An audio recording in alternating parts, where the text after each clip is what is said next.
अशोक दर्जीको एउटा भिडियो अहिले सामाजिक सञ्जालमा निकै भाइरल भइराखेको छ। अशोक दर्जीलाई कसैले बाटोमा पिट्दै गरेको, पैसा चोरेको भन्ने खालको आरोप लगाएको भन्दै पिटेको घटनाले सामाजिक सञ्जाल फेरि एकचोटि तातेको छ। अशोक दर्जी भनेको एकजना बाल गायकले उसलाई संरक्षण गरेर हुर्काएको होइन, एकजना गायकले टङ्क बुढाथोकीले टङ्क बुढाथोकी होला उहाँले नै संरक्षण गरेको दुईजना मध्ये एउटा यो।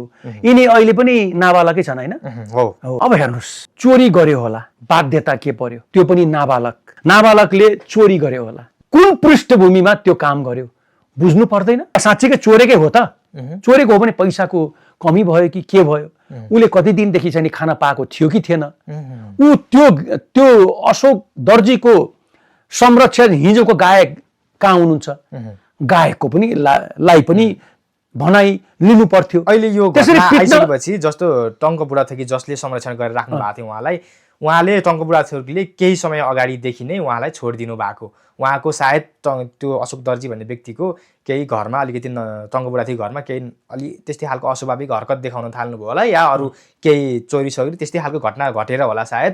टङ्क बुढाथोकीको संरक्षणमा अहिले हुनुहुन्न, उहाँ आफ्नै घर भनेर अहिले उहाँ एकल हुनुहुन्छ, फ्री हुनुहुन्छ। टङ्क बुढाथोकीसँग सम्बन्ध छैन। ठिक छ ल, उहाँलाई हटाउनु भयो होला, हात लामो गर्यो होला, केही समस्याले गर्यो कि के हो। तर गोकर्णजीले पनि मैले पनि सडकमै चाहिँ नि न्याय दिँदै हिँड्न थालियो भने अनि अराजकता हुन्न? को त्यो व्यक्ति कुटपिट गर्न पायो? चोरी नै गरेको होला रे, ल मानौ, नजिकको प्रहरी चौकीमा बुझाउन पर्ला नि त। त्यस्ता अभिभावक नभएका त्यसरी बेवारिसे हिँड्नेलाई त राज्यले नै संरक्षण गरेर राख्छ नि त। कानुन हातमा लिने त्यो व्यक्तिलाई अभद्र व्यवहार हो कि के हो, त्यो कानुन अन्तर्गत नियन्त्रणमा लिइहाल्नुपर्छ। हेर्नुहोस्, भिडियो गर भन्दै पिट्दै गरेको दृश्यहरू त्यसलाई नियन्त्रणमा लिनै पर्छ। त्यसलाई पनि आफू चर्चित हुने चाहिँ नि मानसिक रोगले ग्रसित रहेछ, त्यो व्यक्ति मानसिक रोगी हो। जब भिडियो खिच भन्दै पिटिरहेको दृश्य त्यसले होइन, तपाईँको के अरे मिडियामा आफू लाइमलाइटमा आउनु होला नि त। अहिले त त्यो त फेसन छ नि त। त्यो मानसिक रोगी हो, त्यसलाई मलाई लाग्छ प्रहरीले नियन्त्रणमा लिइसक्यो होला, लिइसकेको छैन सायद। लिनेको अब यो घटनाले ध्यान आकर्षण भएर लिन सक्ने सम्भावना छ। एकदम ठिक हो। गायकार भयो भन्दैमा त अर्काको पैसा यस्तो गर्ने भन्दै पिट्दै गरेको दृश्यहरू अहिले त्यो आइसकेपछि धेरै नेपाली जनताहरूको मन एकदमै कटक्क खाएको छ। समय अगाडि जनताले हाई गरेका व्यक्ति अशोक दर्जी भनेर सबैतिर चर्चित भएका व्यक्ति अहिले त्यो किसिमले कुटै खाएको दृश्य देख्दा त धेरैको मन रोएको दृश्यले। फेरि गायकी पनि उसको राम्रै थियो। मैले भर्खरै फिल्म पनि बनाउनु भएको छ, उहाँको फिल्म पनि हिटै भयो, मन बिनाको धन ठुलो कि मन बिनाको धन ठुलो फिल्म हिटै भयो। यो मन बिनाको धन ठुलो यो टाइटलको गीत पनि त्यो राजुले गाएको सुनेको छु मैले। त्यही गीतबाट नै उहाँ चर्चामा आउनु भएको र त्यही टाइटलमा फिल्म पनि बन्यो उहाँको। त्यस्ता व्यक्ति अहिले त्यो अवस्थामा पुगेको दृश्यले धेरै नेपाली हेर्नुपर्छ, राज्यले संरक्षण गर्नुपर्छ होइन। त्यो पनि अब हामी भन्छौँ नि तल्लो जातिको पक्षमा हामी बोल्छौँ नि, धेरै बोल्छौँ होइन। सधैँ चाहिँ नि के अरे इतिहासदेखि नै उहाँहरूलाई के अरे पछाडि पारिएको जातहरू उहाँहरू होइन। उहाँको चाहिँ नि के अरे संरक्षणमा सरकार जहिले पनि अहिले त अब यस्ता जनजातिहरूलाई यस्ता वर्गहरूमाथि त सरकारले पनि धेरै चाहिँ योजनाहरू पनि लक्षित गरेको छ होइन, राम्रो हो। त्यो घटना धेरैले चाहिँ फेरि टङ्क बुढाथोकीलाई गाली गर्दै हुनुहुन्छ क्या, किनभने टङ्क बुढाथोकी भाइरल हुन्जेलसम्म चाहिँ प्रयोग गरे टङ्क बुढाथोकीले।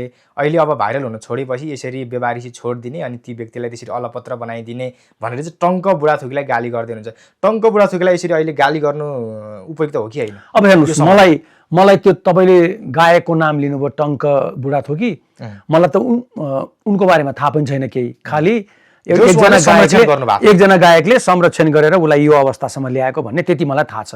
अब यो घरबाट निकाल्नु भएको उहाँले हो कि होइन, यदि गलत हरकत गरेको अवस्थामा उहाँले कुनै अभिभावकको जिम्मा दिनुभयो कि सङ्घ संस्थाको जिम्मा दिनुभयो कि त्यही सङ्घ संस्था अभिभावकबाट नै ऊ भागेर हिँड्या हो कि, त्यो मैले नबुझिकन त्यत्तिकै कोही बुढाथोकीको बारेमा मैले धारणा बनाउन पनि हुन्न होइन।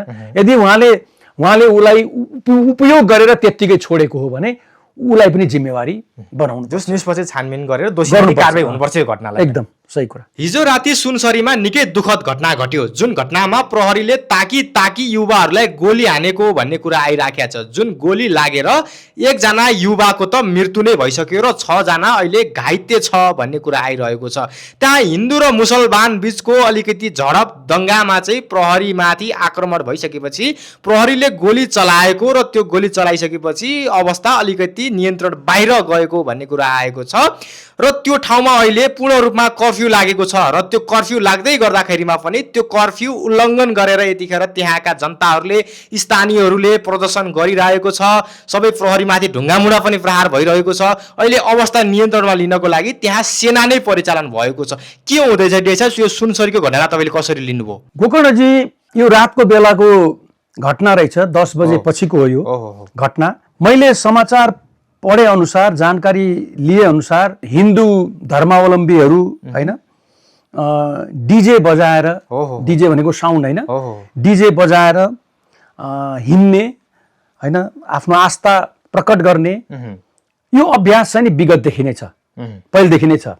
तर यो धार्मिक यात्राहरूमा जहिले पनि कहाँबाट धार्मिक यात्रा निस्किन्छ, रुट कुन हो, कार्यक्रमको के अरे प्रोग्राम के छ, कहाँ पुगिन्छ, रुट तपाईँले प्रयोग गर्ने कुन हो, गन्तव्य कहाँ हो, ती सम्पूर्ण कुराको जानकारी हैन आयोजकले पनि दिनुपर्छ र सुरक्षाकर्मीले पनि त्यसको जानकारी लिनुपर्छ। अब यतिखेर अहिले कर्फ्यू लागेको छ त्यो क्षेत्रमा, 5 वटा स्थानमा अहिले अनिश्चित कालको लागि भनेर कर्फ्यू लागेको छ। तर त्यहाँ अहिले स्थानीयको विरोध प्रदर्शन जारी रहिरहेको छ। टायर बाल्नेदेखि प्रहरीसँग त्यहाँ अलिकति झडपको स्थितिदेखि मुर्दाबादको नारा समेत लागिराखेको छ।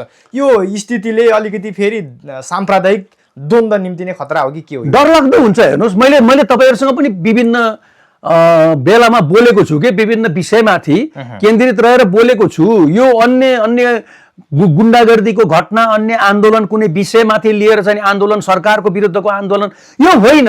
यो कम्युनिटीहरूको बीचमा जब द्वन्द्व हुन्छ नि, यसले एक ठाउँमा मात्रै समस्या ल्याउँदैन के गोकर्णजी, यो आगो सल्किन्छ। के कुरो गर्नुभयो, यो गम्भीर विषय हो, गम्भीर विषय हो। यहाँले भन्नुभयो यो एकदमै गम्भीर घटना हो। यो गम्भीर घटनामा प्रहरीले संयमता किन गुमायो? त्यहाँ हिजोको घटनामा प्रहरीले संयमता अपनाउन सकेन। त्यो एउटा सानो एउटा हिंसात्मक प्रदर्शनमा प्रहरी असंयमित भएर चाहिँ 25 राउन्ड गोली एकैचोटि प्रहार गर्नु, फायर गर्नु भनेको प्रहरीले संयमता गुमाएकै हो भनिरहेको छ यतिखेर सामाजिक सञ्जालमा। यसलाई कसरी गोकर्णजी, त्यहाँ प्रहरी भन्ने बित्तिकै नेपाल प्रहरी पनि छ, त्यहाँ सशस्त्र पनि छ, सशस्त्र। अब मलाई डिटेल थाहा छैन है, यो अन्यथा नसोच्नु होला।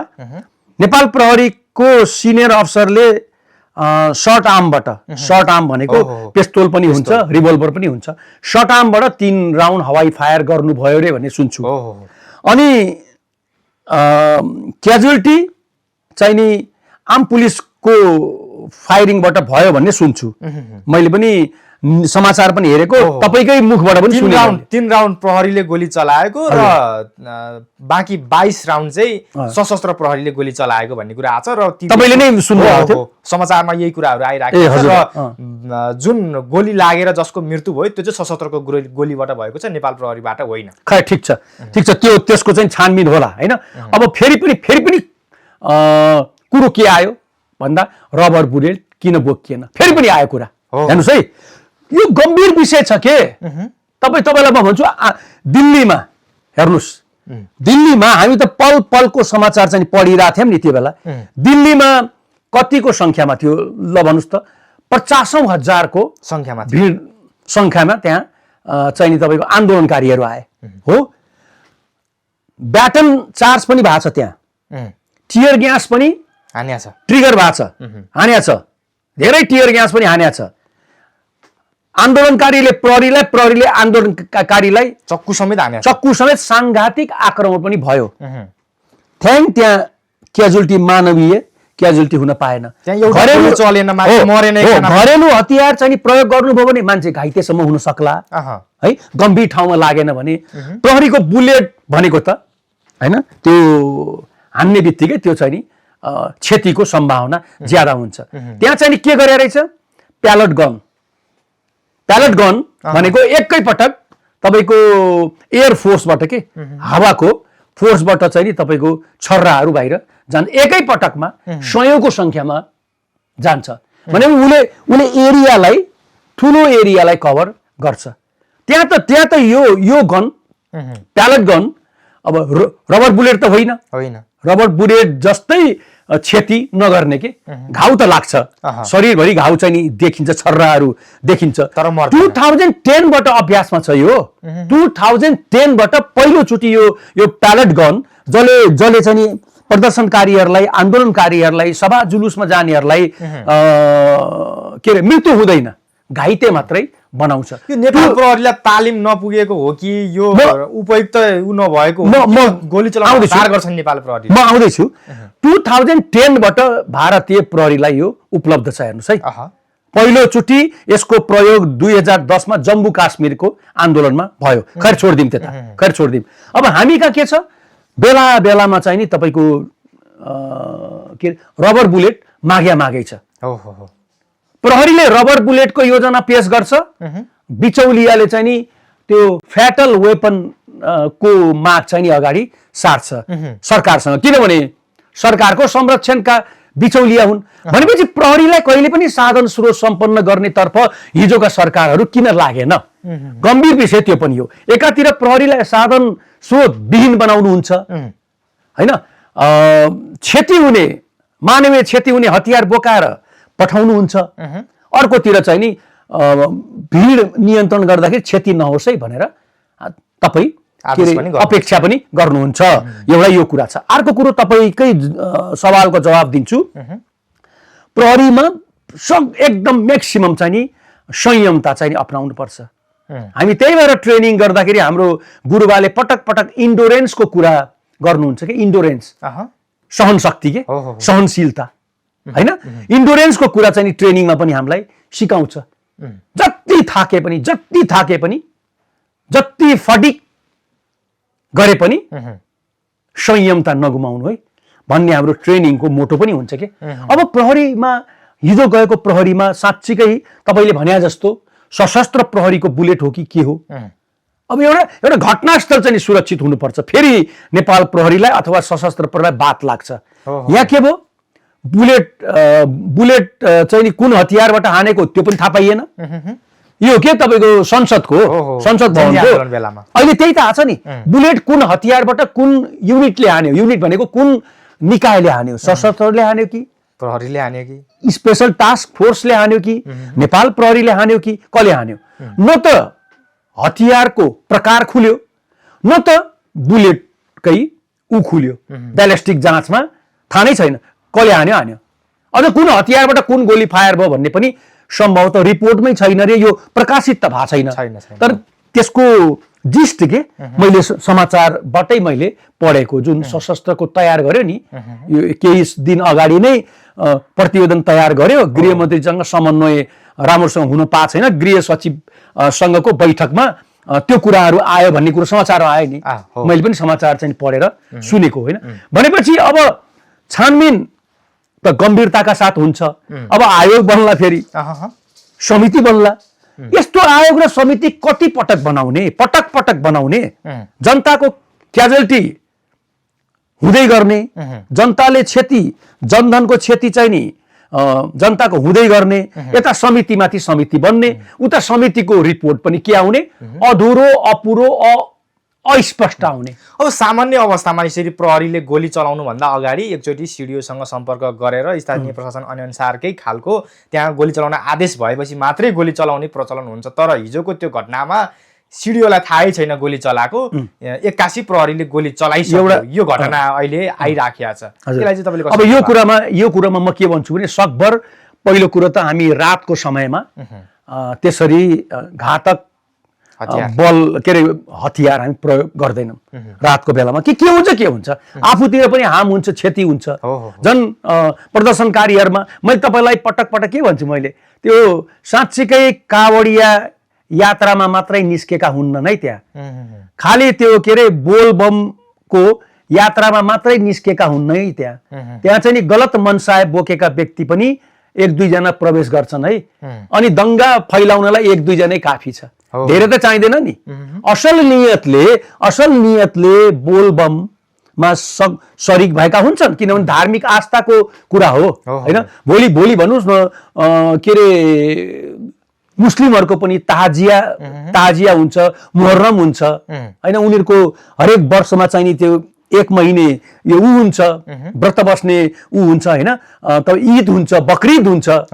म पनि मुस्लिम कार्यक्रममा तपाईँलाई छक्क लाग्ला, प्रारम्भिक शिक्षा मैले मदरसाबाट लिएको, मुस्लिम स्कुलबाट म पढेको।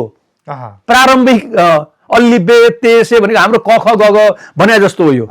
अल्लिबे हामी तपाईँको त्यो बोरा बोकेर हामी पढ्न जान्थ्यौँ। मेरो मुस्लिम समुदायसँग पनि राम्रो छ, मेरो क्लासमेटहरू पनि छन् एकदमै होइन। अनि भनेपछि के हुन्छ भन्दाखेरि सबैको आफ्नो आफ्नो धार्मिक मान्यता, आस्था, विश्वास हुन्छ कि होइन। यस्तो बेलामा कुनै पनि अप्रिय अवस्था नआओस् भन्ने हामी सोध्छौँ। अब यहाँ के हुन्छ भने सकभर रातिको बेलामा त्यो आयोजना किन गरियो? रातिको बेलामा हुन त जात्रा चाहिँ नि कहिलेकाहीँ राति पनि हुन्छ, टाढासम्म चाहिँ नि पुग्नु पर्ने हुन्थ्यो होइन। उहाँहरूले कोशी ब्यारेजको जल लिएर जाँदै हुनुहुन्थ्यो क्यारे होइन उहाँहरू होइन। अब इन्डियामा त अझै यो त भव्य रूपले मनाउँछन् अझै है। भनेपछि रातको बेलामा हुने कार्यक्रमहरूमा अझ सजगता चाहिँ नि अपनाउन पर्छ। जहाँसम्म हिजोको गोली फायरको कुरो छ, तपाईँकै कुरो अनुसार एपिएफले कै गोलीबाट त्यो मृतक मर्यो भन्नुभयो। अब त्यसमा त छानबिन होला पक्कै पनि। स्टुडियोसँग समन्वय भएन के मुख्य कुरा छ? यस्तो छ हिन्दू मुस्लिम बीचमा प्रत्यक्ष रूपले द्वन्द्व हुँदा मैले पनि मध्यस्थता गरेर त्यो शान्तिपूर्ण वार्तामा ल्याएको छु। हिन्दू मुस्लिम दंगा हुँदा त्यो दंगामा क्षति नहोस् भनेर बीचमा प्रवेश गरेर मैले पनि गोली चलाएको छु। अन्य आन्दोलनहरुमा पनि मधेसको आन्दोलन, पहाडको आन्दोलन, जस्तो मधेसको आन्दोलन हुँदा तराईतिरका पनि त पहाडियाहरू चाहिँ सक्रिय हुन्छन् नि, क्याजुअल्टी पनि भयो।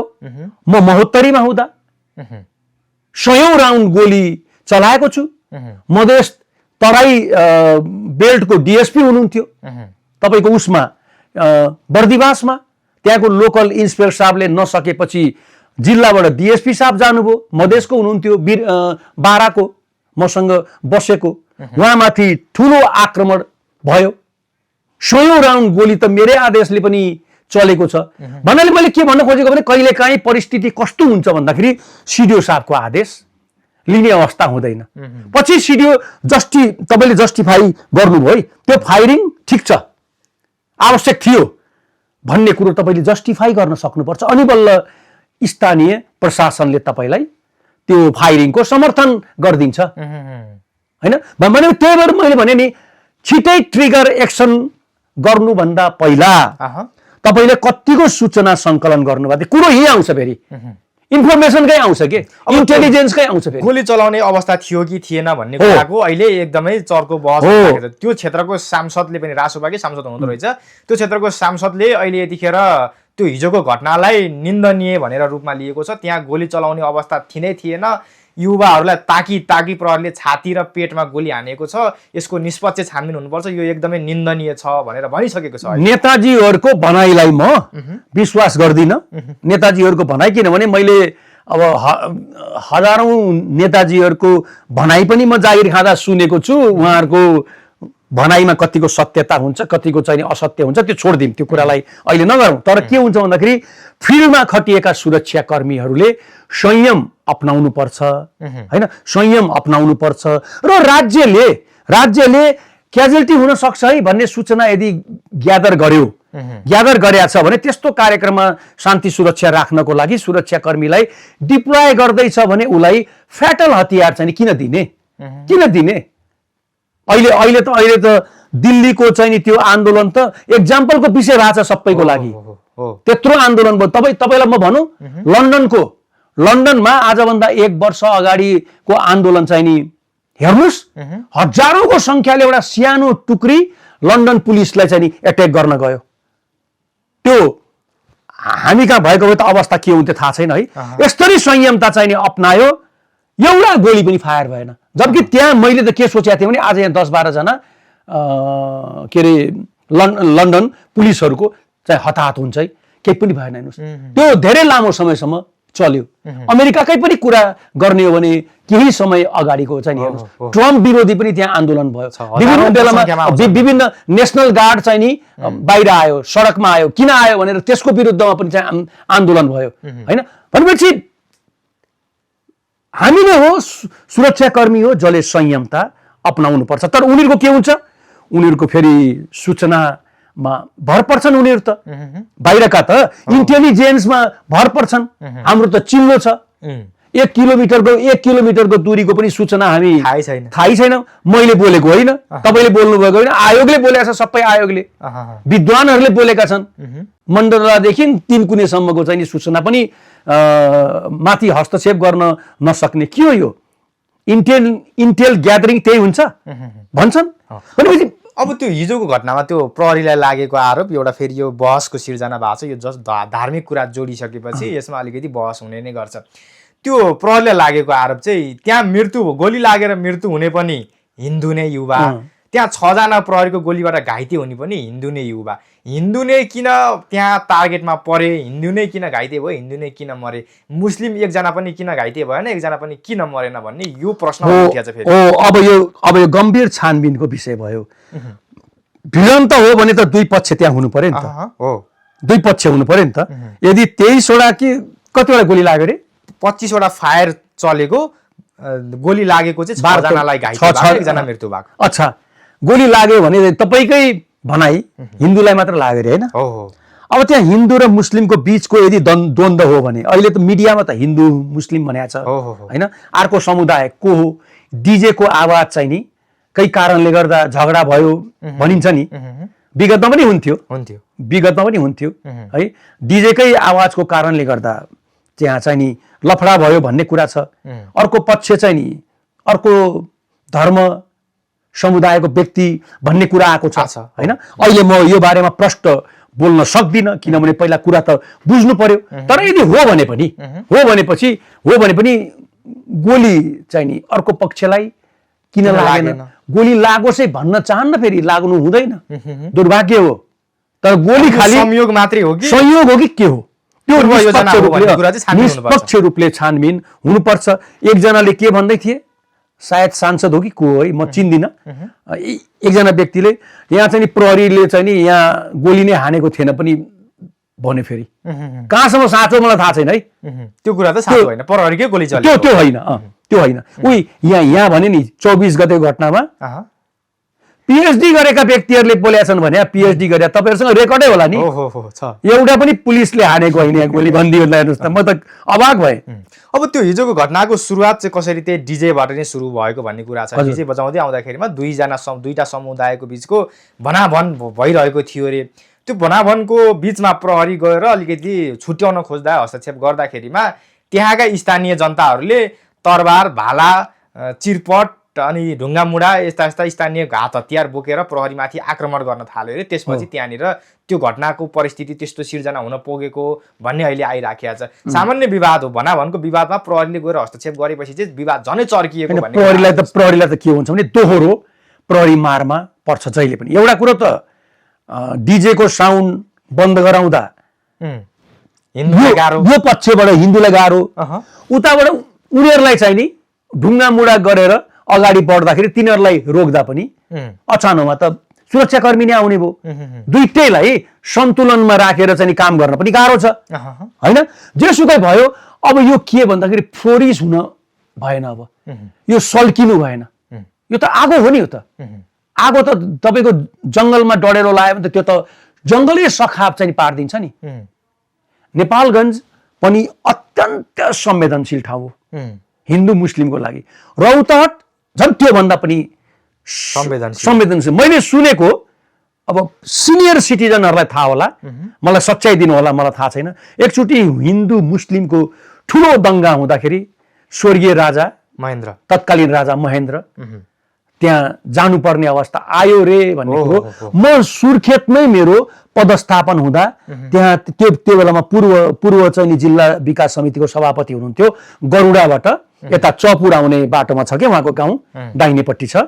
उहाँले मलाई सुनाउनुहुन्थ्यो, उहाँ सिनियर सिटिजन हो, मुस्लिम हो उहाँ यो सम्भवतः उहाँकै गाउँतिर हो कि क्या हो थाहा छैन। उहाँले मलाई सुनाउनुहुन्थ्यो, उहाँ त अहिले हामी माझ हुनुहुन्न है।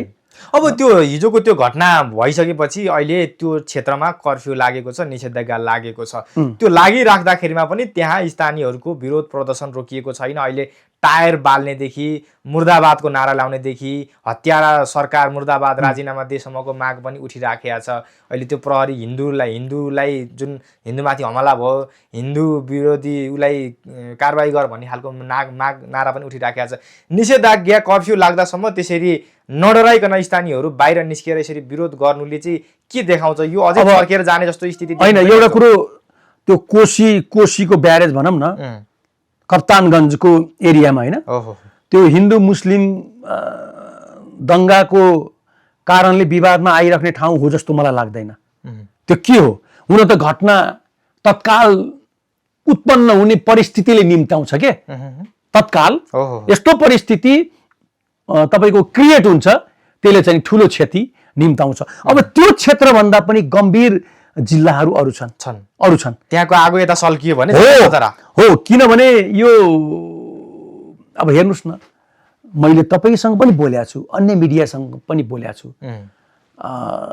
धरानमा हिन्दू धर्मको विरुद्धमा केही कुराहरू भए त्यहाँ। हाम्रो हर्कजी मेयर हुँदाखेरि केही कुरो उठ्यो। हेर्नुहोस् त त्यसको चाहिँ नि तपाईँको परिणाम के हो? जानकी मन्दिरका युवाहरूले उहाँको कार्यकर्ताहरूलाई लखेट्नेसम्मको पनि काम भयो। भनेपछि धार्मिक आस्था होइन, धार्मिक विश्वास यो ठुलो कुरा हो कि व्यक्ति मर्न र मार्न पनि तयार हुन्छ। यो हिजोको घटनासम्म त हर्कको केही कुरा जोडिँदैन। छैन। जिल्ला त एउटै हो, सुनसरी नै हो। फेरि सुनसरी नै हो, त्यस्तो छैन होला। हर्कसँग छैन होला। के होला? त्यो त तपाईँहरूलाई पनि थाहा हुन्छ नि होइन, त्यो त होइन। हर्कजीहरूको त के त्यसमा के सरोकार भयो र यो रातिमा अचानक उत्पन्न भएको कुरा हो। यसले चाहिँ नबढोस् के, हेर्नुहोस् अन्यत्र चाहिँ अरू कसैले आगोमा घिउ थप्ने काम नगरोस्। र त्यहाँको स्थानीय लोकल नेताजीहरूले पनि त्यहाँ चाहिँ अब स्थितिलाई नियन्त्रणमा लिने सिडिओ साहब भयो, जिल्लाको सुरक्षा निकायहरू हुनुहुन्छ होइन, उनीहरूसँग कोअर्डिनेसन गर्ने होइन। अब घटना त घट्यो, किन घट्यो? गम्भीरताको साथ चाहिँ नि छानबिन हुनु पर्यो। अब त माग त रेडिमेड माग छ, हामी सबैलाई थाहा छ। राजीनामा सहित घोषणा जस्तो छ, तर के त्यतिले मात्रै त गएको ज्यान त फिर्ता त आउँदैन। क्षति त भयो। अहिले गृहमन्त्री र सुरक्षा संयन्त्रका सँग अहिले छलफल भइरहेको छ, सायद त्यसबाट केही निर्णय होला। फेरि युवा पनि फेरि 30 वर्षको रहेछ जम्मा, हेर्नुहोस् त। गरौँ भन्ने यसको उहाँमाथि त चाहिँ नि उहाँको परिवार आश्रित होला। सम्भवतः विवाहित हुनुहुन्थ्यो कि हुनुहुन्थ्यो भने त्यो परिवारलाई पर्ने पीडा चाहिँ नि हेर्नुहोस्। अब यसलाई राजनीति नगरौँ, अब यो माथि राजनीति नगरौँ। किनभने साउन भर्खरै आज कति गते? 11 गते हो, 11-12। अझै तपाईँको 18 दिन त बाँकी नै छ, हो कि होइन? भनेपछि यसले थप द्वन्द्व चर्किने हो। यसले चाहिँ नि आगोको रूप चाहिँ नि नलियोस्, अब नसल्कियोस्। किनभने गम्भीर एकदम विगतमा पनि हिन्दू र मुस्लिमको सानो इस्यु आउने बित्तिकै, झगडा आउने बित्तिकै अब यो के हुन्छ भने यो सोसियल मिडिया डेन्जर छ।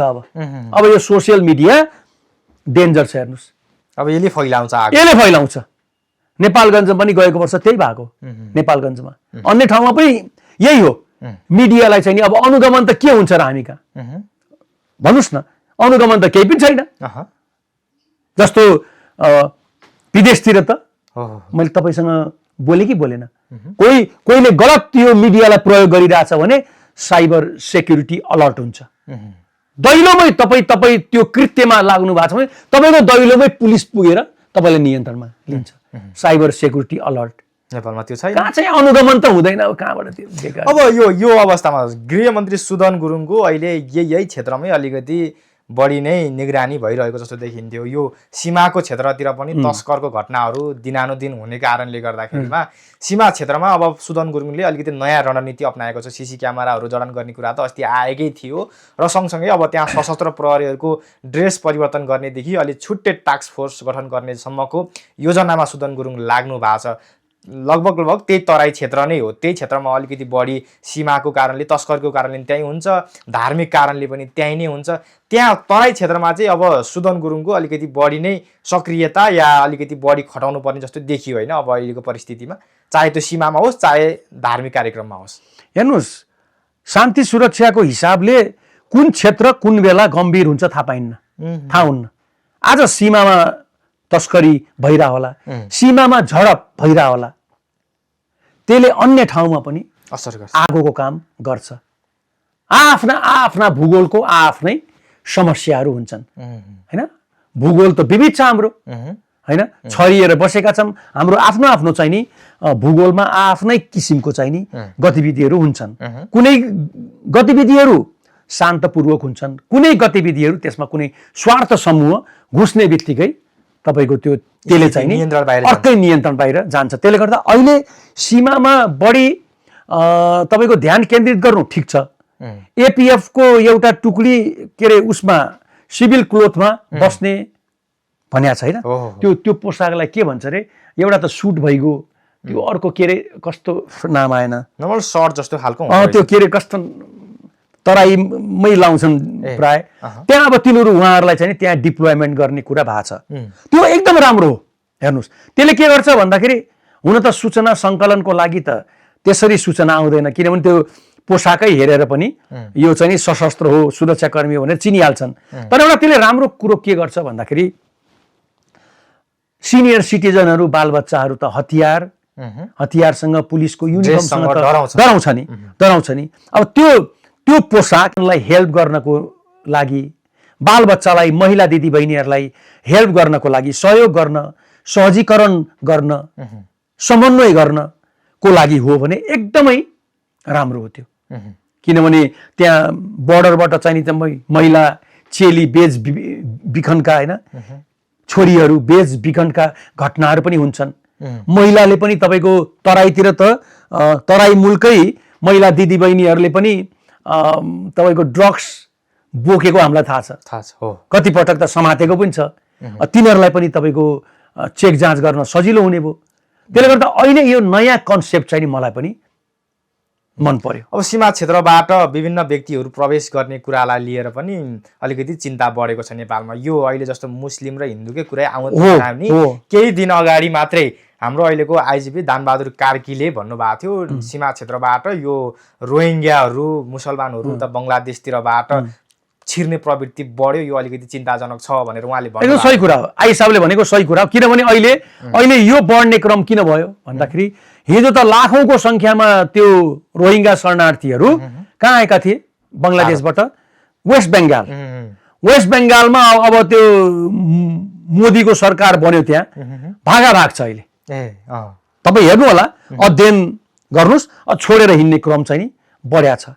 अब कुटपिट हानाहान त्यो क्रम चाहिँ नि सुरु हुने बित्तिकै त्यहाँबाट ठुलो संख्यामा उता आफ्नो मातृभूमि जान नपाउने, आउने कहाँ त यहीँ आउने खुला सिमाना छ। एकचोटि त तपाईँलाई थाहा होला नि गोकर्णजी, सुनौली नाकाबाट 6-7 जना, कति 4-5 जना रोहिङ्गा शरणार्थी काठमाडौँ आउँदाखेरि एकैचोटि काठमाडौँमा मात्र थाहा भयो, बीच बाटोमा कसैलाई पनि थाहा भएन।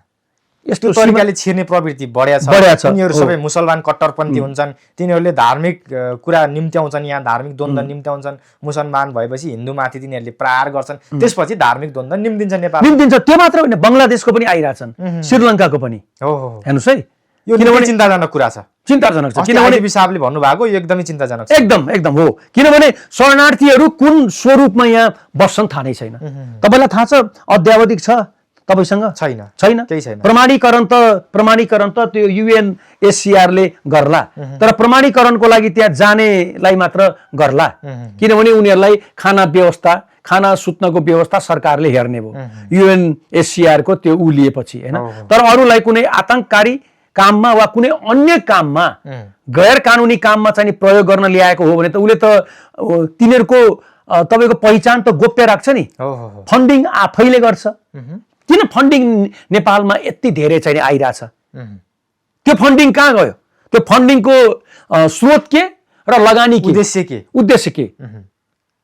नेपाल सरकारले त तपाईँको 7-8 वर्ष अगाडि त पूर्व न्यायाधीशको अध्यक्षतामा त यो छानबिन कमिटी नै बनाएको थियो तर दुर्भाग्य त्यसको पनि रिपोर्ट बाहिर आएन कुनैको पनि आउन के रिपोर्टै आउँदैन हेर्नुहोस् न बडा बडा दुःख लाग्दो कुरा चाहिँ नि यो छ आउनु पर्ने होइन र आउनु पर्ने हो नि त कहाँ छन् त शरणार्थीको रूपमा लुकेर आएका कहाँ छन् तिनीहरूमाथि कसले लगानी गरेका छ त्यो लगानीको स्रोत के हो यो त थाहा पाएपछि मात्र बल्ल आन्तरिक सुरक्षा र राष्ट्रिय सुरक्षा को विषय हामी सम्बोधन गर्न सक्छौँ आइजी साहबले त्यत्तिकै बोल्नु त भएको होइन हेर्नुहोस् डेटामाथि टेकेर होला त्यो समस्या छ अब यतिखेर यो नेपालमा जुन पश्चिमदेखि काठमाडौँ आउनको लागि जुन एउटा बाटो थियो यो नागढुङ्गा अलिकति तनावग्रस्त बाटो थियो जहिले पनि जाम हुने पहिरो जाने त्यहाँ घर दुर्घटना हुने कयौँ मान्छे मर्ने गाडी बगाउने जुन समस्या थियो त्यो समस्यालाई अलिकति दूर गर्नको लागि भनेर सुरुङ 2078 हो कि 76 सालमा त्यहाँ शिलान्यास भएको थियो सुरुङ त्यो शिलान्यास भएको सुरुङको नेपालकै पहिलो सुरुङ मार्ग भनेर नाम दिएको छ नेपालकै पहिलो सुरुङ मार्ग नागढुङ्गा सुरुङ मार्ग आजदेखि सञ्चालनमा आउँदैछ माननीय भौतिक पूर्वाधार मन्त्री सुनिल लम्सालले गएर उद्घाटन पनि आज गर्दै हुनुहुन्छ यो बीचमा धेरै कुराहरू आयो केपी शर्मा ओलीले शिलान्यास गरेको र अहिले शिलालेखबाट केपी शर्मा ओलीको नामै गायब भएको हराएको हटाइएको भन्ने कुरा पनि आयो र आज उद्घाटन गर्न खोज्दै गर्दा त्यहाँका स्थानीय केही व्यक्तिहरूले विरोध प्रदर्शन गरेर विभिन्न मागसहित प्ले कार्डहरू बोकेर त्यहाँ बसिरहेको कुरा आएको थियो त्यहाँ प्रहरीले गएर तिनीहरूलाई लखेटेको धपाएको हस्तक्षेप गरेको कुराहरू पनि आइराखेको छ यो तपाईँले कसरी लिनु भएको छ विरोधको कारण के रहेछ तपाईँले माग ठ्याक्कै के हो एकचोट आएको छैन तर विभिन्न मागसहित भने मलाई त्यो नागढुङ्गाको त्यो समस्यासँग मलाई एकदमै नजिकबाट म जोडिएको छु नागढुङ्गाको त्यो जामसँग म एकदमै नजिकबाट चाहिँ जोडिएको छु पहिरो जामसँग म भौतिक पूर्वाधार मन्त्रालयको सचिवज्यू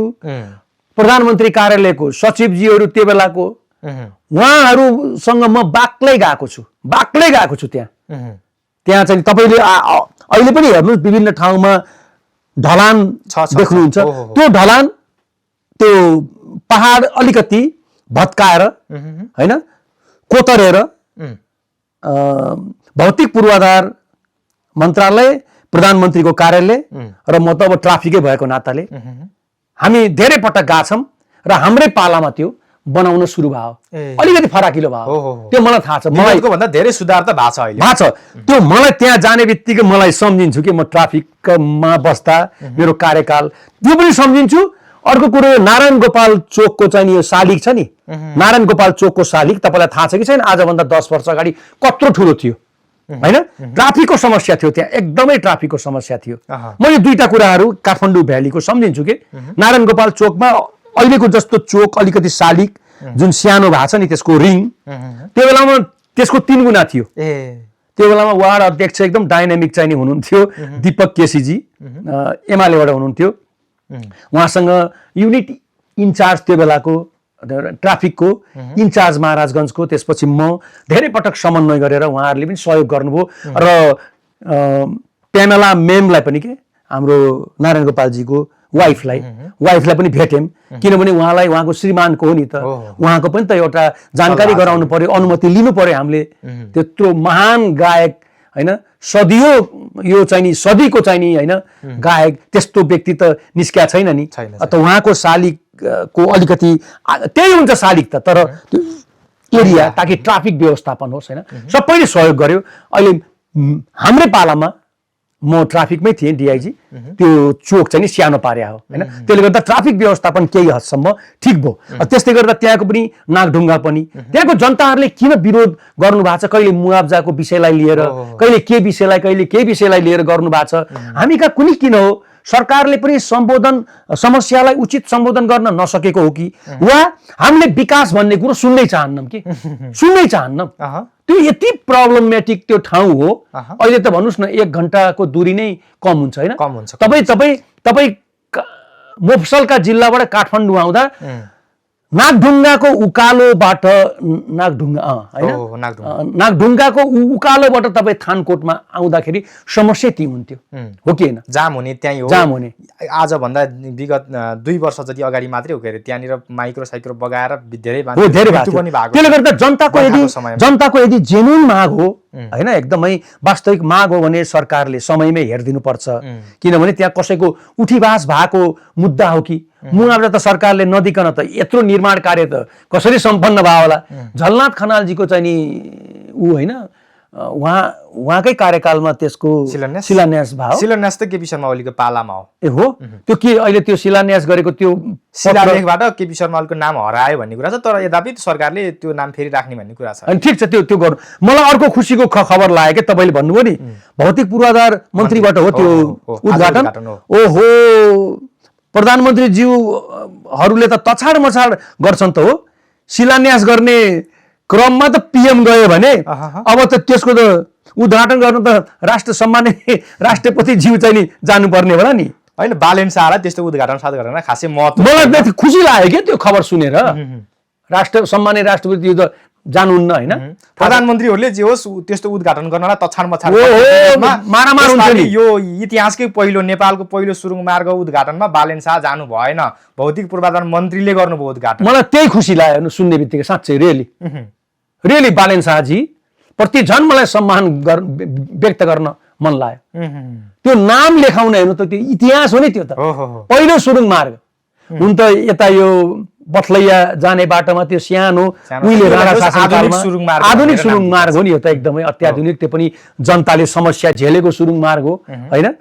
होइन, बालेन शाहलाई त्यो उद्घाटन गर्न मन पनि नलागेको पनि हुनसक्छ, किनभने अब लगभग सबै काम सकिसकेका थियो, उद्घाटन गर्ने मात्रै नै काम त हो यो सरकारको। त यो सरकारको कुनै योगदान पनि छैन, देन पनि छैन त्यो सुरुङमा, त विगतकै सरकारहरूले एकदम ठिक हो। अनि अहिलेको प्रधानमन्त्रीले त्यो जस लिन जाँदाखेरिमा अलिकति जनताको नजारा फेरि आलोचित भइन्छ कि डर पनि होइन। हिजोका दिनमा त अघिल्लो सरकारले निर्माण सम्पन्न गर्यो, नयाँ सरकार आएको 7 दिन भएको छ, सरकार प्रमुखले रिबन काटे होइन भने हामीलाई यो। मलाई त्यही भएर के उहाँको एकदम यो मलाई राम्रो लाग्यो। झन् उहाँमाथि अलिकति सम्मान व्यक्त गर्न मन लाग्यो कि मलाई। सम्बन्धित मन्त्रीले नै गर्यो त्यो एकदम ठिक छ, राम्रो। यसमा बालेन शाह नगएर ठिक गरे। धेरै पछि उद्घाटन रिबन काट्न लागेको दृश्य पहिले झुटिवाला। एउटा मन्त्रीले कता होटलको गर्नुभयो, त्यो गर्न नहुने हो, आलोचना पनि खुब भयो उहाँको। त्यसपछि थिएन। यो त अब राम्रो नेपालीहरूको ठुलो नेपालकै गर्वको परियोजना हो होइन। ठिक छ, राम्रो छ एकदम। अब यो कुराहरू आइराखेको छ। सुदन गुरुङले अस्ति गृहमन्त्री सुदन गुरुङले म अब नाकामा जान्न, अबदेखि म सिसी क्यामेरा राख्छु भनेर भन्नुभएको थियो, तर भनाइ र गराइमा फरक भने जस्तै फेरि हिजो त सुदन गुरुङ त उता रसुवागढी नाका, चीनको रसुवागढी नाकातिर त फेरि निरीक्षणको लागि पुग्नुभयो आफै।